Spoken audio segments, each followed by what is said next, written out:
एखाद्याला आपल्या टीममध्ये खेळायला जर नाही घेतलं तर तो न घेतलेला विद्यार्थी म्हणायचा, तुमचं जाऊन मी सराला नाव सांगतो. घरामध्ये पण असंच, एखादी गोष्ट आपण करत असू, आपल्या बहिणीने किंवा भावानं बघितलं, आपण त्यांना ती नाही दिली तर ते त्या ठिकाणी तुम्हाला धमकी देत असतील की जाऊन मी आईला बाबाला सांगतो. असंच या महाराष्ट्राच्या राजकारणामध्ये जर मी तोंड उघडलं तर काँग्रेसला पूर्ण भारतामध्ये फटका बसेल, हे वक्तव्य आहेत बाळासाहेब आंबेडकरांचे. आणि त्यांच्या याच वक्तव्याला भीतीपोटी किंवा भिवून काँग्रेसनं मुंबईतून वंचित सोबत युती केली आहे. युती केली ठीक आहे, पण या युतीच्या माध्यमातून खरा विकेट पडतोय तो म्हणजे उद्धव ठाकरेंचा आणि राज ठाकरेंचा. आता ही चौरंगी लढत आहे. हे सगळे यांचे समीकरण हे आत्ता बसत आहेत. दिनांक 28 तारखेपासून आजपर्यंत हे यांचे सगळ्याचे समीकरण हे बसणं चालू आहे.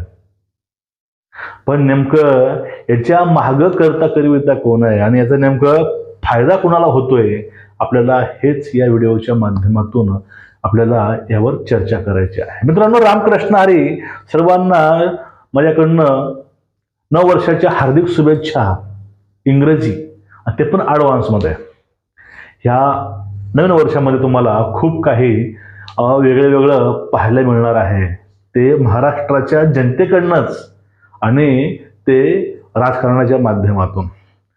तर थोडी सर्वांना विनंती आहे, चॅनलला सबस्क्राईब करा, बेल आयकॉन दाबा आणि खाली जय वंदे मातरम आणि भारत माता की जय लिहायला मात्र विसरू नका.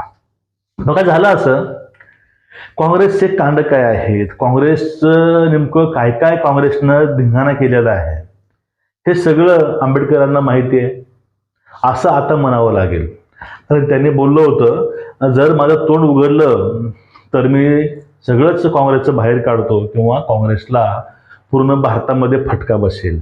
आता फटका काय बसणार आहे काय नाही त्यांनाच माहिती आहे. पण या ठिकाणी ह्या सगळ्या गोष्टीला भिवून काँग्रेसनं अलायन्स केलं मुंबईत. आणि खास करून हे मुंबईमध्ये उद्धव राज, काँग्रेस, वंचित, राष्ट्रवादी वेगळी अलग आणि भाजप शिवसेना अलग, ह्या 4 चौरंगी लढती या ठिकाणी आहेत. पण या ठिकाणी तुम्हाला माहिती आहे का, ज्या वेळेस 28 तारखेला गौतम अदानी हे बारामतीमध्ये आले होते, त्यावेळेस खरा गेम फिरला गेलाय पूर्ण. मुंबईचा महापौर कोण, मुंबई कोणाकडे द्यायची, हे सगळं सेट झालेलं आहे असं मला या ठिकाणी खात्रीशीर वाटतं मित्रांनो. कारण नेहमी शरद पवारांना गुरु हे मोदी साहेब पण मानतात. कारण शरद पवारचं नाव राजकारण खरंच मोठं आहे. त्यांनी काड्या करून राजकारण केलेलं असू दे किंवा काही असू द्या, पण एक जुना जाणकार नेता म्हणून पवारांकडे सध्या पाहिलं जातं. आणि पवारांनी पाठिंबा पण काही वेळेस दिलेला आहे भाजप. आता जी मुंबई महानगरपालिका आहे त्यासाठी अदानी ही पवारांना आपले गुरु मानतात आणि अदानी त्या ठिकाणी आलेत. आणि अदानी आले म्हणजे पूर्ण काही चक्र फिरले. आतापर्यंत ज्या ज्या वेळेस अदानी पवारांना भेटतात, पवार अदानींना भेटतात, त्यावेळेस काही दिवसानंतर राजकारणामध्ये काही खूप मोठ्या अशा घडामोडी घडल्या दिसतात आपल्याला. आता मला झालं असं, शरद पवार हे आता सध्या काँग्रेस सोबत युती करायच्या मूडमध्ये नाहीत. तर त्यांनी बैठकीला दांड्या मारल्या आणि त्यांची इच्छा उबाटा सोबत सुद्धा जायची नाही. आता ज्या वेळेस काँग्रेस वंचितची युती झालेली आहे, याचा अर्थ मुंबईतील जे काही दलित वर्ग आहे, मुंबईतला काही जो मागासलेला वर्ग आहे आणि खास करून जो काही मुस्लिम वर्ग आहे, यांची मतं ऑटोमॅटिक काँग्रेसकडे आणि वंचितकडे 100% वळणार. विधानसभेला वर्सोवा असेल किंवा अशा ठिकाणी असलेल्या ठिकाणी मुस्लिम मतं जास्ती आहेत, त्या ठिकाणी फायदा हा उबाटाला झाला. कारण काय, त्यांची युती ही काँग्रेससोबत होते. आता त्यांना असं वाटतं की आता आपण काँग्रेसचे गॉडफादर झालेलो आहे, आता काँग्रेस आपल्याला सोडणार नाही, आपल्याला वोट काँग्रेस करेल असा यांचा समज आहे. पण काँग्रेस एक अशी जड आहे, काँग्रेस एक असा पक्ष आहे, त्या पक्षाला मुस्लिम कधी सोडत नाही.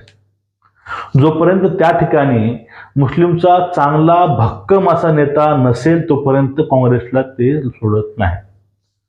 मुंबईत हे काँग्रेसला मुस्लिम समाज अजिबात सोडणार नाही. तुम्ही आज लिहून घ्या. ज्या ठिकाणी विधानसभेला यांचा स्ट्राईक रेट ज्या मतदारसंघामध्ये जास्त होता त्या ठिकाणी सुद्धा यांचा स्ट्राईक रेट आपोआप कमी येईल. मग हे जे युत्या यांचे आहे ते युत्या आत्ता करत आहेत या बेसवरती. पण भाजप हे 7 ते 8 महिन्यापासून जे काही चक्र फिरवत आहे, जे राजकारण फिरवत आहे, सेटिंग करत आहे पूर्णपणे. मतदार, उमेदवार कोण द्यायचे, कशी लढवायची, कशी मुंबई महानगरपालिका, ह्या सगळ्या गोष्टी अगोदरच भाजपनं पूर्णपणे ब्लू प्रिंट करून ठेवलेलं आहे.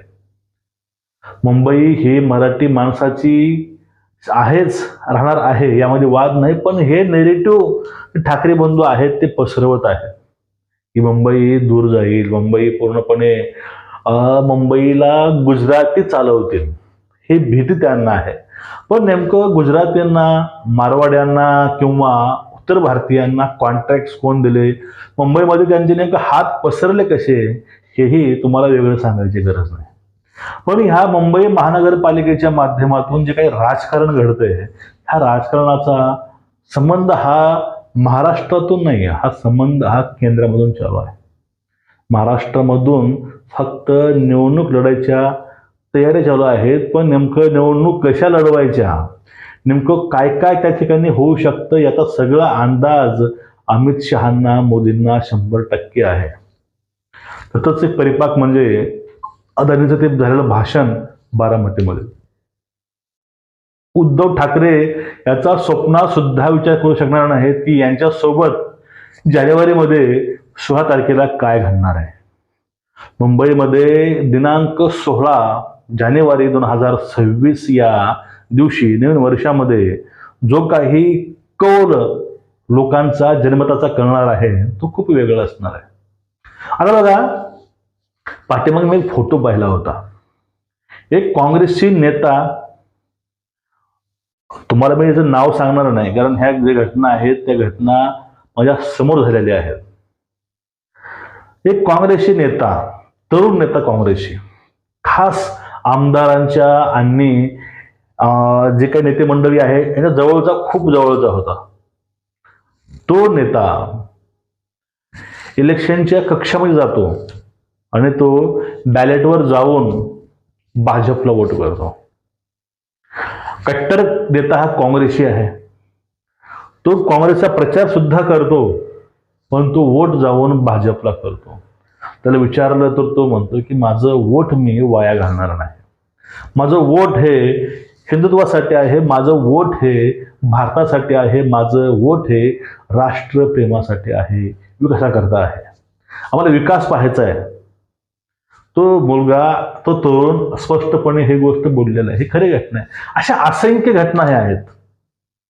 अगदी उदाहरण, राज ठाकरे साहेबांच्या सभेला अखंड अशी गर्दी असते, खूप असं मनुष्यबळ असतं. 5 लाख 6 लाख लोक सभा ऐकायला येतात. पण सभा ऐकणं आणि वोट करणं हा भाग वेगळा आहे. काहींच्या डीपीला राजसाहेबांचा फोटो असतो, पण ते मतदान हे भाजपलाच करतात. हे जे काही अशी वोट चोरी आहे, ही वोट चोरी माइंड जे काही असतं ते डायव्हर्ट करून होत नाही किंवा कुणाचं डोकं साफ करून होत नाही. ही जी काही खेळी आहे, ही खेळी आतून होते. काम ही खेळी करायला भाग लावतो. पण आता वंचित बहुजन आघाडी, काँग्रेस ही आलेत मुंबईमध्ये, पण हे वंचित बहुजन आघाडी, काँग्रेस हे जॉईंट किलर आहेत. ते म्हणजे उभटाचे. मुंबईतील 90% जो काही दलित आणि मुस्लिम वर्ग आहे, हा वर्ग काँग्रेसलाच निवडणार. आणि जो काही मराठी आहे काही, ते त्या ठिकाणी शरद पवारांना निवडणार, अजित पवारांना निवडणार.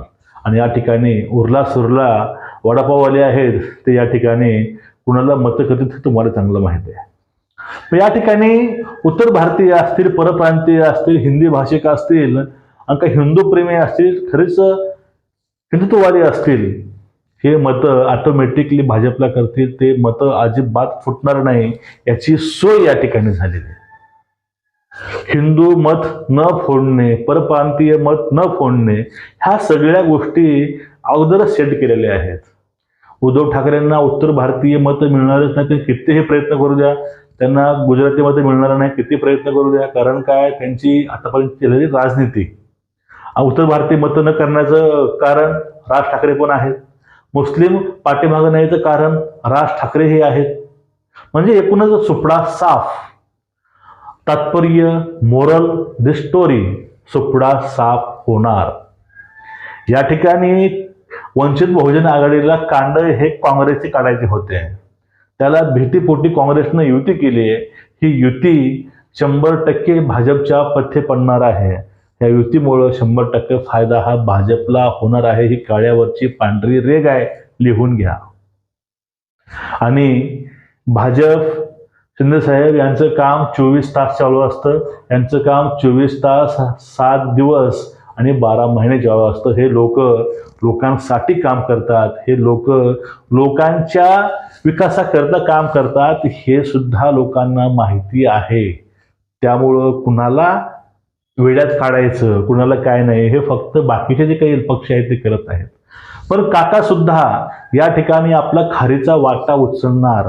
मुंबईतून स्वतंत्र दोघांचं अलायन्स करून काका पत्न्याचं ते या ठिकाणी परत काँग्रेसचे मतं, परत वोटाचे मतं नक्कीच खाणार. आणि या ठिकाणी याचा सगळ्यांचा फायदा हा शिंदे साहेब आणि देवाभाऊ यांच्या अलायन्सला होणार. हे काळ्यावरची पांढरी रेघ आहे. तुमचं एकूणच या प्रकरणावरती मत काय, नक्कीच व्यक्त होत चला. व्हिडिओ शेअर करा. नमस्कार. खाली कमेंट करायला विसरू नका. जय महाराष्ट्र, वंदे मातरम नक्कीच लिहा.